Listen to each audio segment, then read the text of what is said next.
তৃণমূল কংগ্রেসের booth camp তৈরি করা হয়েছে সরকারি ত্রিপল দিয়ে। কি ভাবছেন? অবাক হচ্ছেন? অবাক হওয়ার কিছু নেই, কারণ আমরাই এনকেটিভি বাংলা দেখিয়েছিলাম যে শাহজাহানের বাড়িতে যে চাল, তার যে গাড়ি ঘরের চাল, সেটা বানানো হয়েছিল সরকারি ত্রিপলে। আর দেখুন তৃণমূলের বুথ ক্যাম্প বানানো হয়েছে সরকারি ত্রিপল দিয়ে। দেখুন সেই ছবি আপনাদের কাছে দেখাচ্ছি। তৃণমূলের বুথ ক্যাম্প বানানো হয়েছে সরকারি ত্রিপল দিয়ে, সেই ছবি আপনাদেরকে দেখাচ্ছি।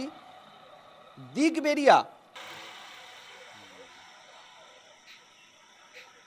এই মুহূর্তে যে ছবি আপনারা দেখতে পাচ্ছেন, সরকারি ত্রিপল দিয়ে বানানো হয়েছে তৃণমূলের বুথ ক্যাম্প।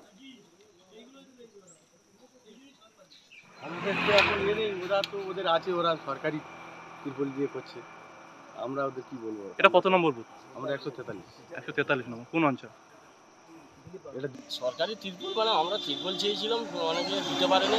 তা আমাদের এই যে আগামী দিয়ে ঝড়টা হলো না, ত্রিপলের সবটা দিয়েছিলাম, তো তারপরে একটা ত্রিপল তার বাড়ি থেকে চেয়ে নিয়েছি, আমরা লাগিয়েছি। তাকে আবার সন্ধ্যাবেলা টানছি।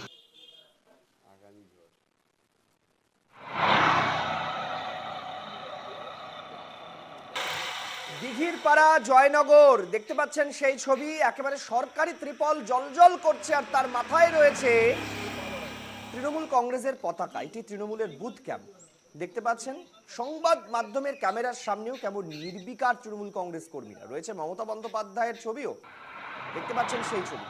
তৃণমূল কংগ্রেসের ক্যাম্পে সরকারি ত্রিপল দেখতে পাচ্ছেন। নিঃসন্দেহে বলার অপেক্ষা রাখে না যে এই ছবি সাধারণ মানুষকে প্রভাবিত করবে, ভোটারদের প্রভাবিত করবে, এমনই অভিযোগ করা হচ্ছে বিরোধীদের তরফ থেকে।